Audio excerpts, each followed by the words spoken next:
What's it like getting a win in conditions like it was today? Well, I mean, conditions were dry in the dugout, so I can't answer that question from the dugout, but it sure looks hard from the field, right? When those guys are out there and they're competing in that kind of, I mean, it's not easy, right? It was a tough day, and for them to play air-free baseball and come out with a win and play clean in tough conditions with the wind the way it was, and then at the end of the game, second half of the game with the wet, that's a tough day. That's a big outfield guy. Is there a way that you're able to practice, fly balls in windy scenarios? Like, how do you guys prepare for an event like this? Yeah, you got, only when it gets windy, and it hasn't been windy, so, you just try to take all the reps you can before the game in the wind and have the guys get used to it then. That's about all you can do. What did you see from Grayson today? Pitched well, pitched well. I think he got up to almost 90 pitches and pitched well. Handed the ball off to Jason. Jason threw the ball well, and Cole finished, solid pitching effort. You took Grayson out with the shutout going, almost near 100 pitches. That little change of philosophy? No, it's a little different when a guy's got 60 pitches versus almost 90. So, yeah. What's with Grayson and Jason? You guys have done that this week and last week. Just what's your confidence level in that, and what kind of made that conclusion for you guys to do that on Fridays?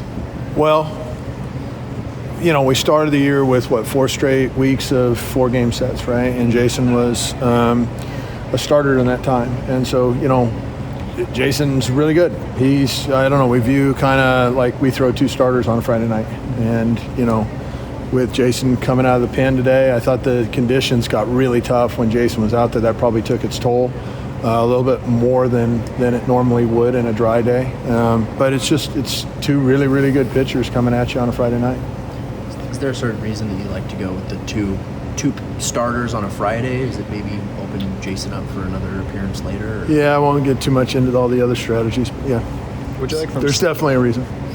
What'd you like from Stokes? How does it feel to have a guy that can just shut that down and with that threat in the top of the ninth? Yeah, I mean, the first goal is can you get through with only throwing 2 guys, right? And I think Jason probably could have done it, but you don't leave a situation like that to wonder if you could have done it if he wasn't able to do it. You bring in your closer and you get him in the game. I think when Coach Hawk did was exactly the right time, and Cole did his job.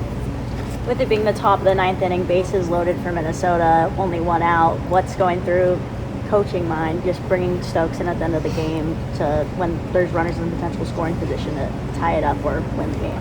Yeah, good question. It just, it's the right time, and Cole's the right guy for that. He's got, his stuff is really good, as you can tell. He's probably going to be a really high draft pick at the end of next year, I guess, and we're blessed to have him.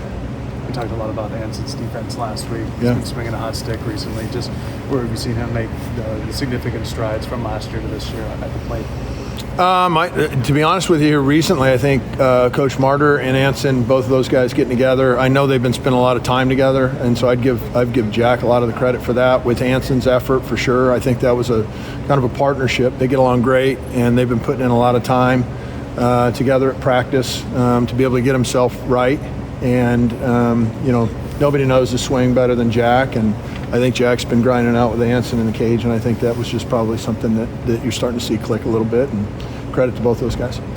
We know that when this team's fully healthy, you have a lot of defensive options, especially in the middle infield. Ryan's sitting really well lately. What's he kind of been doing to solidify himself maybe as that second base guy? It just seems like he plays really good defense. It seems like he gives you really competitive at-bats. He doesn't hit, as many home runs as some of the other guys, but yet you can argue that his productivity at the plate is equal as good, if not better than anybody we have. He's really played well. And he's just a different type of player than some of the other kids, right? I mean, Dom Hellman brings his strengths to the table, and Mason brings his. Everybody's got a little bit of their own game, and Ryan's game is just a really solid, complete game. He's a good baseball player, and he's one of our clubhouse leaders. Adding that strong middle infield, what did you think of Maddox on the field today? Well, I mean, he had some really good at-bats, so for the hitting, I mean, Maddox was on it. Played another really good shortstop. He's just kind of a steady guy out there. He kind of goes unnoticed, and he's kind of a softer-spoken guy out there, but he's a big, strong, physical kid, pro prospect. I thought he played really well. He's swinging a good bat right now, which is nice to see.